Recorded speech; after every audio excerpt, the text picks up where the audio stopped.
de Tamba, hein, la ville était paisible, et les gens vaquaient à leurs occupations. Toutefois, maintenant, il y a un changement de cap et il faut mettre fin à ces agissements préjudiciables à l'ordre public. Hein. Les citoyens se plaignent des agissements de ces motos Jakarta et de ces vols récurrents.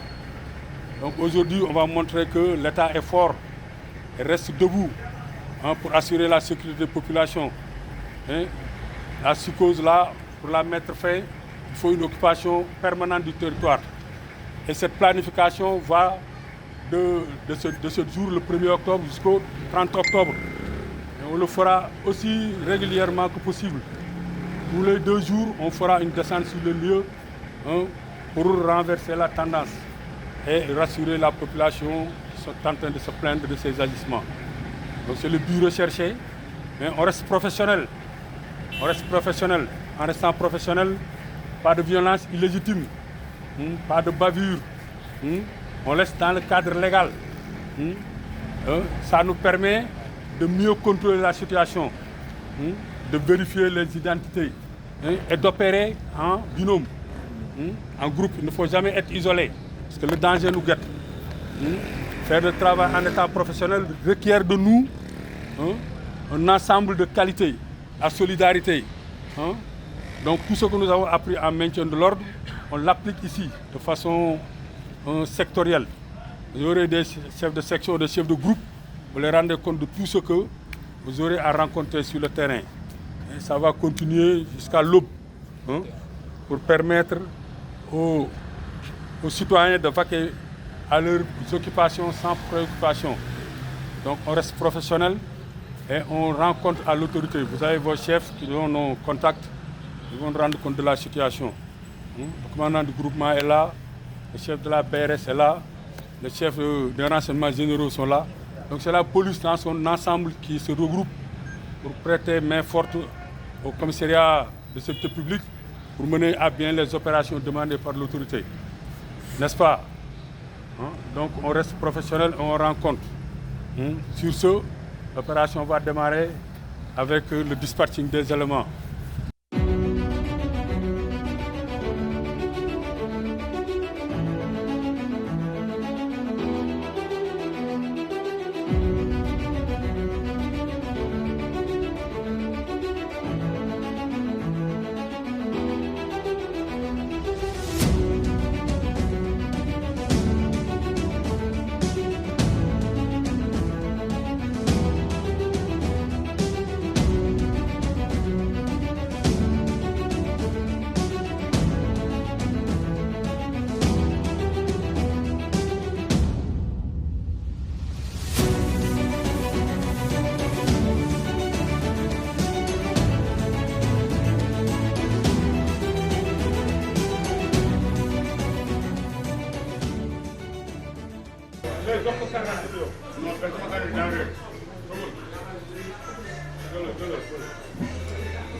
gars yi dañ lay agressé jël sa xaalis de après nga nekk police liggéeyu donc tu es déjà indi mbaa yoroo moto da ngay dox a demal kër ga doyal nga fi mu ne nii naan nga ko man ñibbi doy na li nga naan doy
sont des jeunes ñii lañu man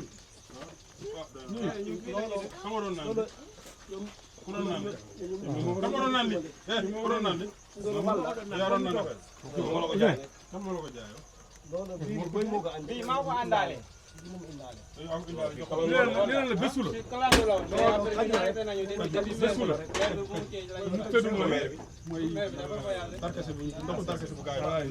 c'est la boisson frelatée, c'est interdit par la loi. Ça tue quand cirrhose du foie, cancer du foie. Amenez-le. On boit de la bière industrielle, pas frelatée. Oh, boy, dis là, bah, ça tue. Après qui le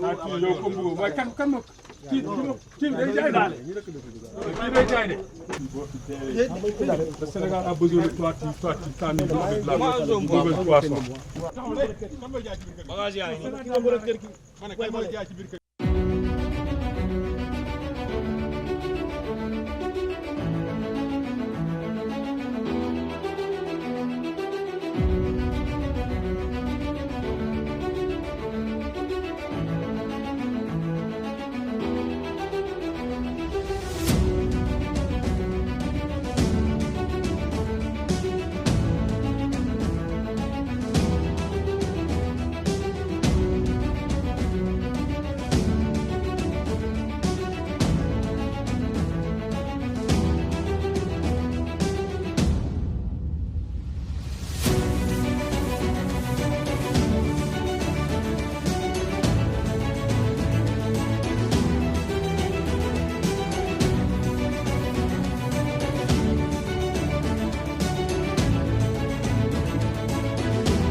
Alors Moussa lan nga gisee opération police bi tey. opération police bi wax dëgg yàlla nii nii baax na trop chaque jour moom bu lii di am dina baax quoi ndax dëkk bi instant nii dafa jaxasoo te réew mi mu léegi mooy loolu ñaa ma gën a xam wax dëgg yàlla lu ngeen liggéey nii baax na trop wax dëgg yàlla man moom kontaan naa ci trop wax dëgg yàlla lii moom buy am chaque jour baax na trop quoi waaw waa police waa brigade ñu ngi liggéey normal Tamba.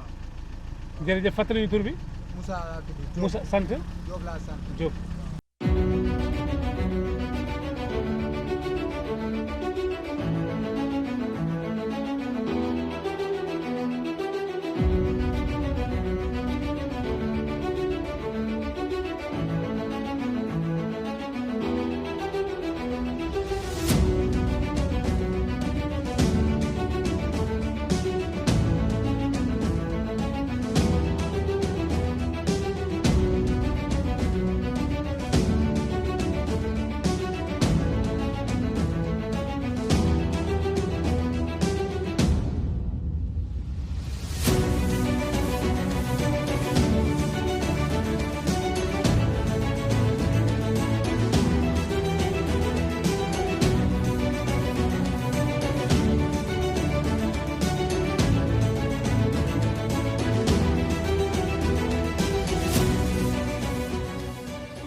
comme ñun ay ouvrier dañuy liggéey bu ay 2 heures 3 heures et li ngeen def nii soxla nañ ko loolu parce que bu ñu gisee police ci biir dëkk bi dañuy kontaan pour mun a yàgg suñu liggéey bu ay 2 heures ba 3 heures parce que ñu xam ne dëkk bi am na sécurité et dañ ngeen def nii vraiment je te remercie bien def ngeen lu baax lii mooy tax ñun ñu courageux ñu def ñu égaler suñu liggéey sans dérangement quoi. kon war nañ ko multiplier. waaw war nañ ko continuer chaque fois bu ñu continuer léeg-léeg ñun dañuy toog absenté trop ñu si dëkk bi ñu liggéey bu ay 2 heures 3 heures du ñu gis ay clients rek du ñu gis benn sécurité du ñu gis benn li nga xamante ni war nañ si bàyyi xel si ñun mais comme léegi heure bi commencé ngeen li léegi alhamdulilah léegi dañuy suñu xel dal bu baax dañuy mun a liggéey bu ay 2 heures 3 heures du ñu ragal dara parce que bu ñu am li ñu war a tiital dañuy xam dañuy am ni fu ñu bàyyi xel quoi. alors sa avis police lan la war a def tey pour délinquance bi mën a génne carrément ci dëkk bi. pour. police lan la war a def exactement pour délinquance bi mën a jógee ci dëkk bi quoi. police pour mu génn si dëkk bi wala. waaw banditisme bi mën a génn ci dëkk bi quoi. waaw comme li ñu def nii rek li ñu def nii rek mooy comme li ñu def nii rek li ñu war a def comme lii rek exemple.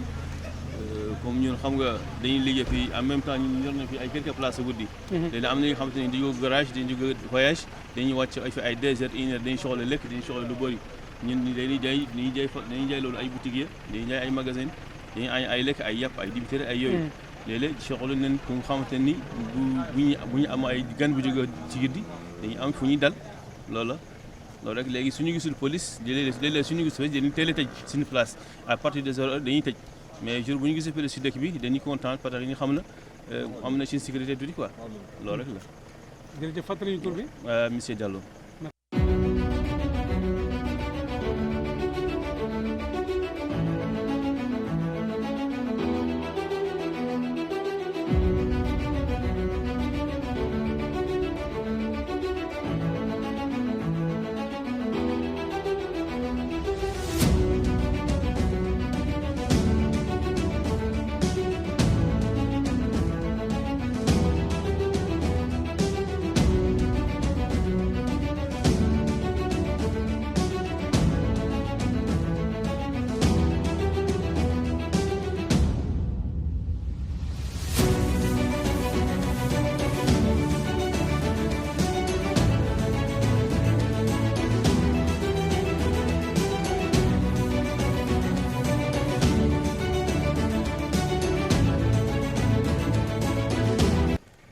kii instant yi suñu xel gën a dal kontaan parce que suñu quartier bi fii moom tout le temps agression dafa bëri da ngay nekk si moto di daw wala nga yor sa portable di wax borom jakarta maa ni këf sa portable daw doo si mun dara instant yi moom kontaan nañ quoi ñu moom yàgg nañ ko bëgg quoi voilà instant moom dañoo am fit sax parce que gis nañu ñëpp ñu ngi toog nii instant yi di reer normal voilà c'est ça quoi am na ñoo xamante ne daw nañ. ndax yéen a ngi sàkku ci police mu gën a multiplier li mel pour que gars yi def nawet bi mën a ragal tuuti. bu ñu mënoon jox commissariat côté bi sax am benn commissariat bu bees côté bi dinañ ñu neex quoi instant yi waaw parce que benn commissariat moo nekk côté bi côté Saare Issa bi te dafa yaatu fii ba Saare Mood attention fii ba Saare Mood ba Gurel Xamaat yëpp xam nga dafa yaatu suñu mënoon am fa benn commissariat tamit day gën a neex quoi day gën a baax dañuy gën a ñeme quoi. alors am na ñuy wax ni waa Tamba xam nañu bandi yi lan ngay ñaax askan wi tey pour ñu mën a dénoncer vraiment daal les bandits pour que délinquance mën a jóge ci. non waa Tamba non am na ñoo xamante ne mën nañu xam bandi ko am na ñoo xam mënuñu xam bandi parce que Tamba moom am na si loo xamante bu si raxee rek day fekk gan yi la xam na ñun Tamba fii lay juddoo am na yenn agression yoo xamante ñun xamuñu loolu xanaa ñu jógee côté bële du ma wax dëkk sax mais ay côté yële na le yooyu ñëw def yenn yi daw dem mais fii moom ñun xamuñu loolu quoi franchement voilà fii moom xanaa pël yi ba vol de bétail wala pël xeex topp sa jabar nga xeex moom ngeen gaayante loolu moom fii am na fi mais comme yenn agression yi moom ñun xamuñu loolu quoi franchement. yaa ngi ñaax askan bi ñuy faral di boole. waaw boole si mais boole bi tamit xam nga tamit bon fii da ngay boole gars yi jàppal en nga gën bon mooy loolu ñu bëri loolu la ñuy ragal mën nga gis dara sax loo xamante ne mën nga boole mais doo ñemee boole parce que mën nga boole après dañ lay mettre mal avec la population nga am problème moo tax quoi voilà mais man en personne man su ma gisee lu ma war a boole damay boole voilà c'est ça quoi. wala nga nekk si famille nga bëgg boole ñu ne ne noppil boo boolee police da lay jël si yow tamit da lay boole si enquête bi xam nga moo tax dañuy ragal c'est ça quoi.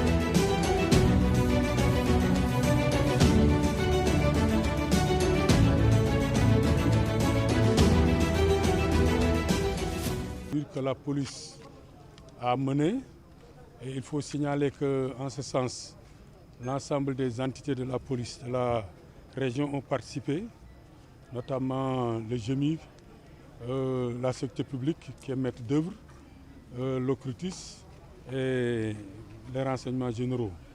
Donc tout le monde a apporté sa contribution à l'édifice. Avec le bilan que nous avons actuellement, on a fait un bilan de 92 motos immobilisées pour défaut de pièces et différentes infractions au code de la route. Et ensuite, on a eu 75 personnes interpellées, dont des femmes. Vous savez qu'on a eu à investir tous les secteurs criminogènes, là où on déniche souvent les malfaiteurs, les débits de boissons où ils se cachent, etc. Et les zones de grande fréquentation. Tout à fait au début de l'opération, on a ciblé ces secteurs-là pour mieux tranquilliser les populations. Et crescendo, on est parti maintenant à la fin vers le contrôle d'identité, pour mieux contrôler qui circule à partir des heures indues. Parce que certains vols quand même, on peut les faire à ces moments-là. Les braquages, les cambriolages, tout cela peut se dérouler à ces heures indues. Et maintenant, il a fallu changer de méthode pour procéder au contrôle d'identité, ce qui a accru considérablement le nombre de personnes interpellées qui circulaient sans pièce d'identité. Tout compte fait, ces opérations sont faites pour rassurer la population, pour dire que la raison d'être de cette police, c'est la sécurité de la ville et des environs. Nous ne sommes pas là pour des activités de loisirs, nous ne sommes pas là pour des divertissements, nous sommes là pour travailler, pour apporter la sérénité au niveau des populations. Parce qu'en réalité, Tamba était une ville calme. C'est le phénomène des motos Jakarta qui ont introduit le vol à l'arraché au niveau des grandes artères. Nous ne pouvons pas être partout compte tenu de l'étendue de la ville qui s'agrandit, comme vous le convenez avec moi, dans tous les sens. Donc toutefois, notre présence est nécessaire. Et la priorité numéro 1, c'est la sécurité des populations qui prime sur toute autre activité. Et ça, c'est la vision du directeur général de la police, c'est la vision du directeur de la sécurité publique qui m'a instruit de reprendre en main la sécurité avec des patrouilles, une présence pérenne sur le terrain. Et cette opération a démarré et on va le renouveler jusqu'à 2 mois pour essayer de contribuer à la réduction significative de la délinquance qui est commise le plus souvent par des motos Jakarta parce qu'on ne cible pas d'autres personnes. C'est ça en réalité l'objectif de l'opération. Pour l'instant, nous nous félicitons des résultats et nous pensons que les populations vont continuer à collaborer, à dénoncer les autres malfaiteurs qui n'ont pas été pris cette fois-ci, mais qui pourraient être demain, eux aussi, surgir pour commettre des méfaits au détriment des populations. Alors, la plupart du temps, les délits là sont commis en plein jour. Est-ce qu'il est prévu des patrouilles diurnes? Et la deuxième question, on a entendu certains dire qu'il y a parfois des lenteurs dans le traitement de certaines plaintes. Qu'est-ce que vous avez à répondre par rapport à ces deux questions? D'abord, pour les patrouilles diurnes, ça a déjà démarré. Dès l'instant que nous avez donné l'instruction, chaque jour, il y a au moins 3 véhicules qui sillonnent la ville, les grandes artères de la ville, de 8h à 15h. Maintenant, il y a une petite période de repos pour que la BR reprenne ces activités-là sous la houlette du commandant du corps urbain, pour rassurer la population. Parce que c'est effectivement les vols qui se commettent le jour, nous, on ne s'attendait pas à ça. Parce que le jour, quand même, c'est fait pour mener des activités. Surtout de 14h à 17h. De 14h à 17h. Donc maintenant, on a changé de programmation. Chaque jour, on occupe le terrain de façon permanente avec les véhicules qui sillonnent les artères de la ville. Maintenant, ça ne suffit pas. Vous connaissez le délinquant, vous connaissez qu'il faut commettre quelque chose ou bien il est en train de le préparer, vous avisez la police. Au lieu de faire une vidéo et le balancer dans le net, nous, on saura les faits qu'après avoir visualisé la vidéo. Alors que si on nous alertait au préalable, nous sommes plus rapides, on a des moyens mobiles, on se déploie sur le terrain et on le poursuit. On peut l'appréhender facilement. Moi, je pense que c'est la bonne collaboration. Avoir le numéro de service du commissariat, avoir le numéro des éléments qui sont là, qui sont familiers à la population. Et maintenant, quand il y a des problèmes sécuritaires, nous alerter rapidement pour qu'on puisse les réglementer. Le deuxième cas, c'est le traitement des plaintes.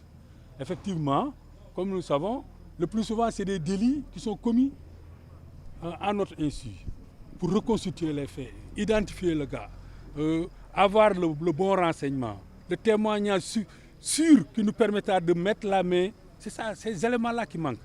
Ce qui fait que même si la dame, elle a raison, elle est dans son bon droit de dire que la plainte n'a pas été diligentée comme il le faut.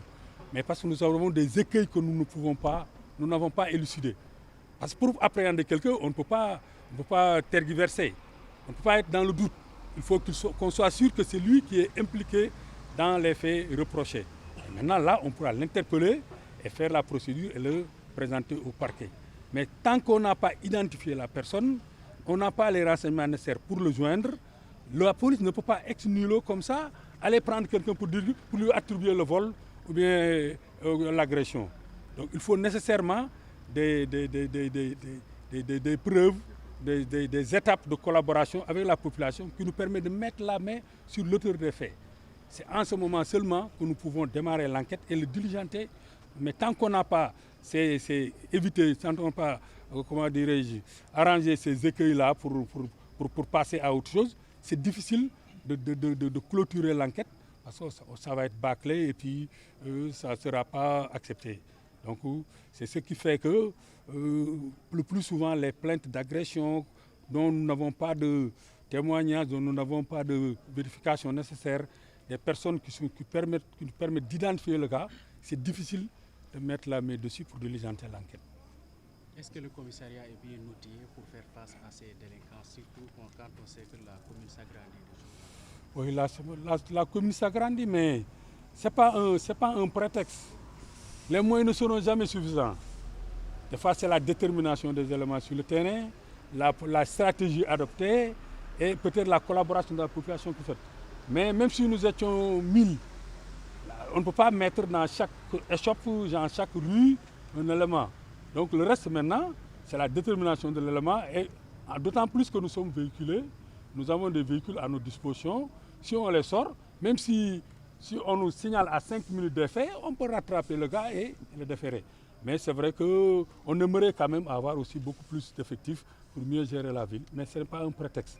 L'essentiel qu'une présence permanente sur le terrain permettrait effectivement de réduire la délinquance commise particulièrement par les motos Jakarta. di gërëm di leen sant la presse ñuy wax ne bii mooy suñu bis bu njëkk ñu def événement bu mel nii def opération de grande envergure ñu xamale ne presque ñi nekk police ci région bi yëpp dugal nañ ci seen loxo notamment le GMI, l'OCRTIS, la BRS, les renseignements généraux, tout le monde a contribué à la réussite de l'événement. Donc pour yëf yi baax donc ñuy wax ne bi ñu xaymaa li ñu jot a def jàpp nañu 92 motos jàpp nañu 75 personnes ñëpp ci ay vérification d'identité ak des délits divers donc ñu xamal ñi ne police li ko soxal mooy ne ñu indi kaaraange ci dëkk bi parce que bu ñu xasee ba ne ñun dañuy liggéey suñu réew ñu engagé wu dans les forces de défense et de sécurité nekk policier li ñu sant mooy ne ku ñu dàq sa caq rek police am na ci responsabilité parce que ñun lañ sant pour ñu aar leen aar bi nag day fekk ñu aussi ñoom ñu dimbali ñu parce que ñun mënuñoo nekkandoo fépp amuñu effectif boobu te mënuñu ko mais bu nit ñi collaborer lu xew au lieu nga koy filmer ci vidéo di ko sànni internet vous informer le service bi nga xam ne moo compétent mu mën a def immédiatement une réaction mun na wàññi mbir mi parce que moo ñu gënal boo ko waxee par la presse après man balaa ma cee jot 2 jours 5 jours du ma am sax ku ma mën a guider pour wan ma ne man nii nga war a jaar diw la xamee nañ ko fii la dëkk ak yooyu donc damay tâtonner damay envoyer sama élément de renseignement mais xëy na ñoom duñ mën a am lépp luñ soxla pour mu mën a jàpp waa ji donc bu ko defee plainte bi non seulement day yeex mais aussi ñun lu ñu bëggoon duñ ko am parce que waa ji mu ngi continuer di dox rëcc na tey dina defaat suba alors que bu ñu amoon ku ñu dimbali ñu xam fi mu dëkk xam ni mu mel xam fi mu nekk ñun dañ koy mën jàpp buñ ko jàppee maintenant ñu dafa dossier bu mu dem lu ñuy wax ne donc population bi ñooñu mën a jàppale ci côté boobu di ñu dimbali parce que comme ni ñu ko waxee sànq moyen du doy jumtuwaay du doy li ci des xarañteef lay doon ak tëral ay yoon yoo xam ne ci la ñuy jaar pour mën a wàññi kii bi te loolu dara njëkku si nekk ci terrain bi fu ñu tourné gis ñaari alkaati balaa nga def 10 minutes oto bi romb la ñoom ñoom ak policiers ñoo dëkk am na ci ñoo xam ne seen i xarit lañ seen am ji jàmm lañ am nañ seen numéro téléphone soo gisee lu la jaaxal wala lu am woo ko ne ko diw gis naa lii moom bu ñu ko waxee immédiatement oto la ñu yor lu mu gaaw mën nañ ko jàpp bu ñu dawee mën nañ ko jàpp donc loolu dañuy permettre ñu mën a gën a def liggéey bi carrément mën a jàppale population bi parce que aussi seen droit la ñu réclamer ñu aar leen parce que Sénégal moo leen war a aar Tamba ci Sénégal la bokk Samba am na police donc police bi bu defee li mu war a def xëy na lépp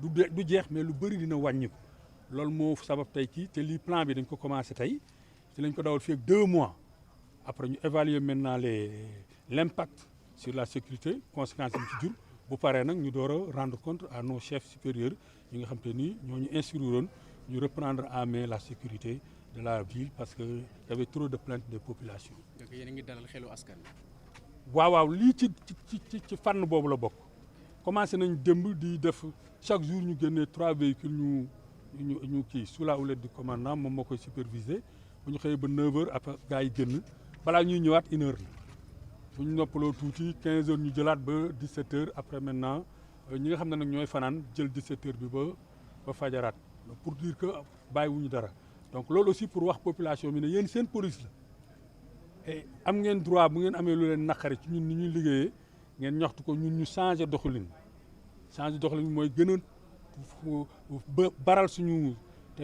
béral suñu teewaay ci terrain bi parce que li ñuy def defuñu ko ci néeg mbedd mi ngay dox ñu këf sa saak mbedd mi ngay gis nga gis ko sàcc xar toog ko ci moto daw mais ñun buñ ko yéegee nekk ci terrain bi xëy na buñ nee ñu diwee ngi sàcc ñu topp ko dina bàyyi xar mi mbaa ñu jàpp ko te bu bàyyi xar mi aussi loolu du tere ñun dañ ko dàq jàpp ko te buñ ko jàppee dañ ko teg li nga xam ne nii mooy yoon yóbbu ko ci tribunal atte ko loolu la ñu xamoon li ñuy wax di gërëm ñëpp di sant ñëpp. alors lan ngay tontu yenn victimes yi ñuy wax ni ñoom dañu porter plainte parce que da ngay porter plainte mais plainte bi du mujj fenn.